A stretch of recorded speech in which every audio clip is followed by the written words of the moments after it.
Often in industry, a problem faced about the distribution of products or goods from several factories or sources to several warehouses or destinations. Each source have a production capacity it can supply, and each destination have a demand capacity it can receive. Also, each route from each source to each destination has a transportation cost associated with it.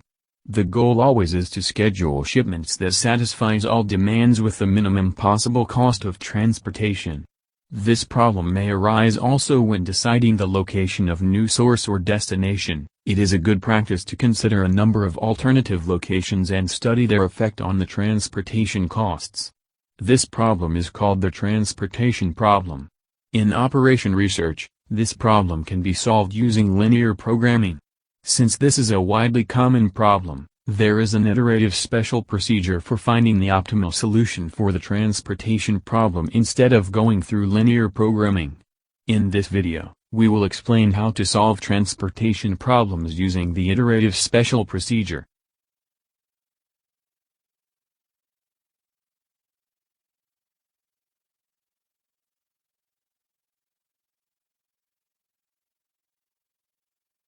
Construct a matrix for the supplies versus demands including the cost of transportation.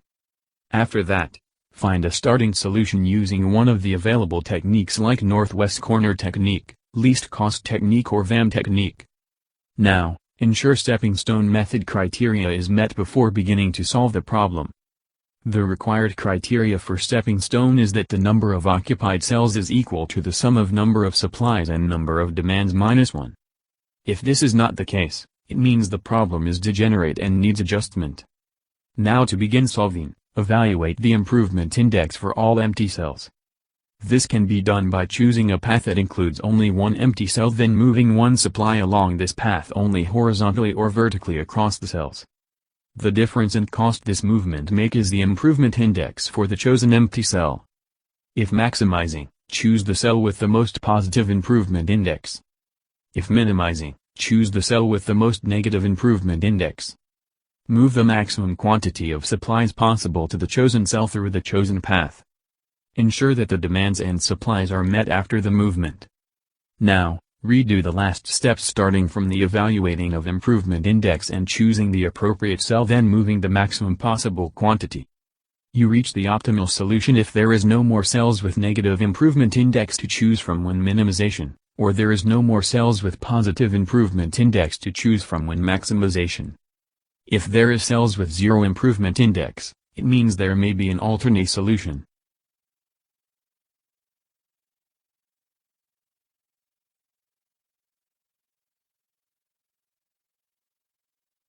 We will solve the shown problem using the previously shown steps. We need to find the transportation schedule that has the minimum possible cost of transportation.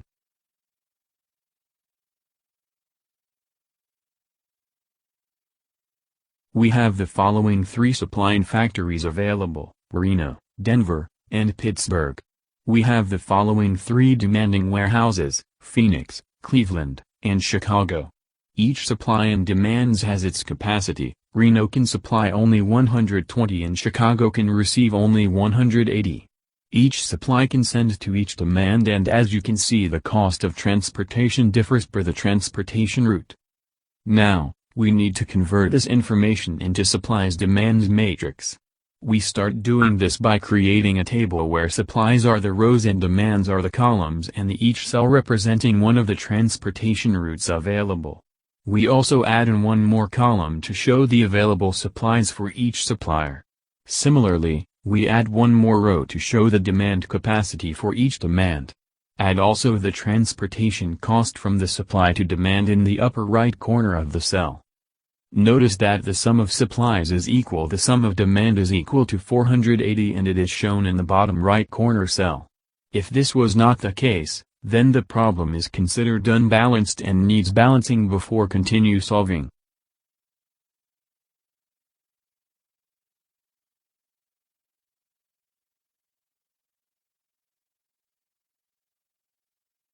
We will use the northwest corner method to find the starting solution. We start with the top left cell which indicates the supplies going from Reno to Phoenix.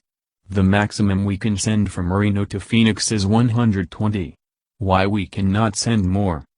That's because the limit of supply in Reno is only 120 and we already exhausted that. But Phoenix still have 20 demand left to satisfy. To satisfy this demand we move to the below cell for the Denver supply.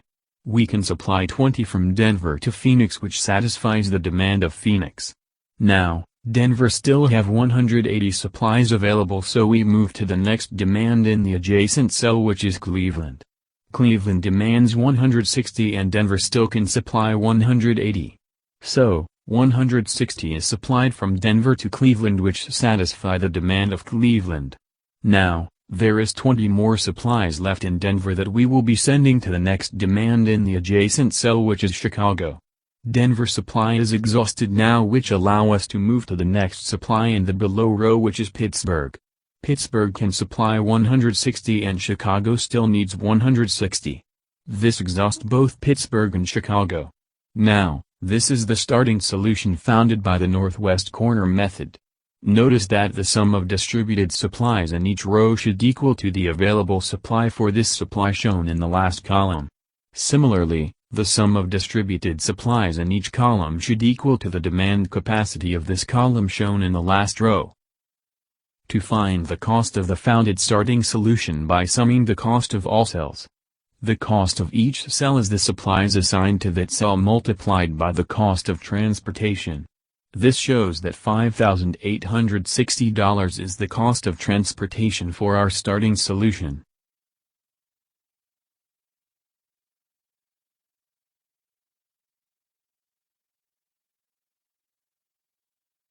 Before solving using stepping stone method, we need to ensure the stepping stone criteria is met, which is number of occupied cells should equal the number of supplies plus the number of demands minus 1.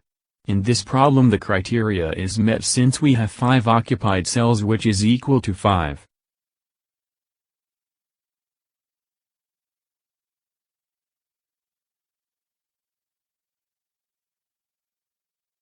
Now, we will compute the improvement index for all the empty cells.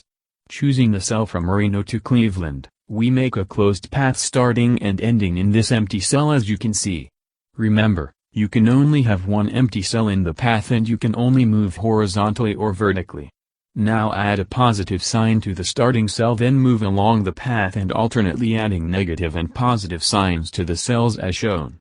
Now, calculate the improvement index by summing the cost of all cells in the closed path with their respective sign added in the previous step.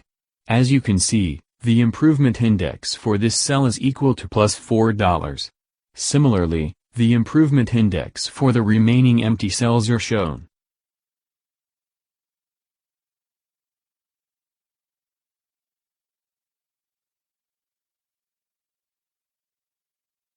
After finding the improvement index for all the empty cells, we can choose the most appropriate cell to move the maximum quantity possible to it. In our problem, we are minimizing the total cost of transportation, so we will choose the empty cell with the most negative improvement index, which is minus $3.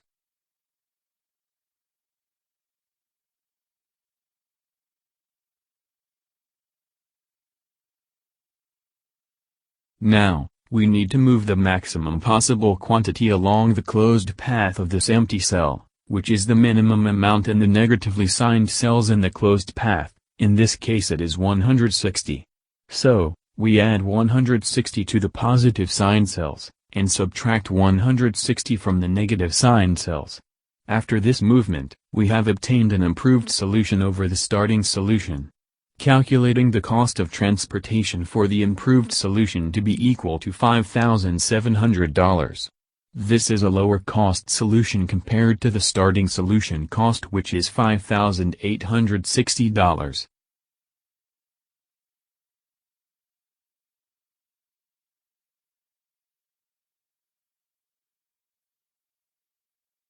Notice that after last movement the number of occupied cells was reduced by 1. This happened because 2 previously occupied cells have become empty, and only 1 previously empty cell has become occupied. Now, the current condition of the table does not satisfy the criteria of the stepping stone. This is called degeneracy problem. To fix this and be able to continue solving with stepping stone, assume one of the previously occupied cells to be occupied with zero value as shown. Remember, choose the cell wisely so it allows all stepping stone paths to be closed. Now, the stepping stone method criteria is met again and we can continue solving the problem.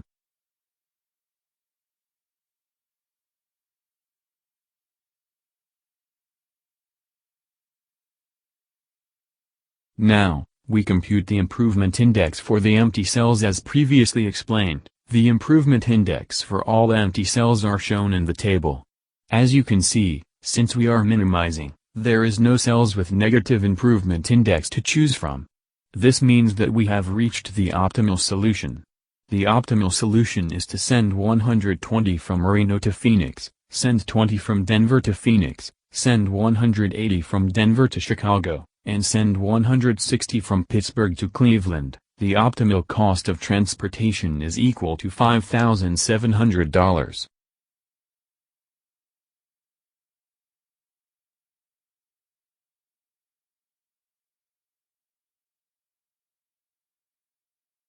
In our example, the total demand was equal to the total supply, but in reality this is usually not the case.